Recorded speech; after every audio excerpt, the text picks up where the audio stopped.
During our 10 years, we received 10,000. 15 years, 5,000. 20 years, 5,000 ulit. Ngayon na 25 years in service na kami, overpayment na daw. Wala na kaming matatanggap. Asan kami pwede makahingi ng memo tungkol dito? Ito po ay related sa loyalty pay mga master. Ito pong amin pong convo ay related po doon sa loyalty pay. Kasi ngayon daw na mag 25 years na sila, ang info, ang sabi sa kanila ay pwedeng mag-overpayment na daw sila. So meron daw memo pero wala naman pong binigay, wala naman pong pinakita na memo sa kanila, no, sa mga teachers. So doon po sa guidelines na loyalty pay na allowed ng Civil Service Commission ay hindi naman po siya nagbibigay ng limit kung kailan or ilang beses ka lamang pwedeng makatanggap ng loyalty pay, no.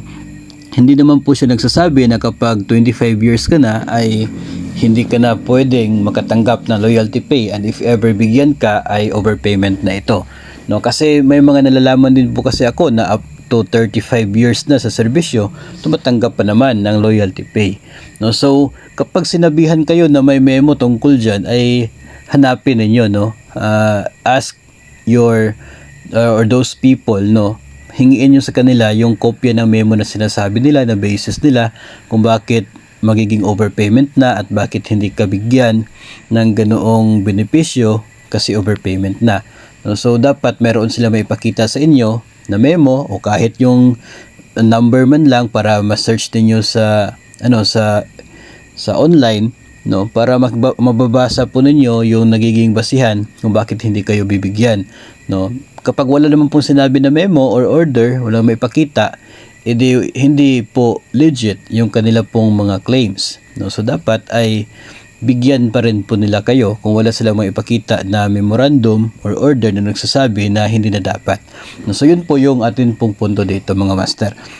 Kasi hindi naman nagbibigay doon ng limit, no, na dapat after 20 years hindi ka na makatanggap, no, provided na hindi ka talaga disqualified, no. Kasi meron naman pong guidelines doon, no, kapag after 10 years, no, on your 25th year, from 20th year up to 25th year, so dapat ay hindi lumagpas ng 25 days yung leave without pay ninyo during that period.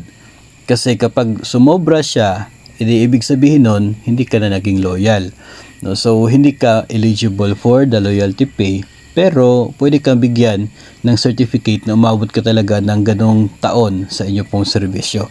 Pero as to those, yung pay talaga, ay pwedeng hindi ka eligible kapag sumobra nga doon sa limit yung absences na without pay. So ganun po yung punto natin dito pagdating po sa loyalty pay. Pwede nyo naman pong ma-search, no, yun pong order ng Civil Service Commission tungkol po dyan at maging DBM tungkol po sa loyalty pay para mabasa po ninyo yung sinasabi po doon, and you can confirm na hindi naman po talaga nagbibigay ng limit, no, ng ilang taon para o ilang beses ng pagtanggap ng loyalty pay, no.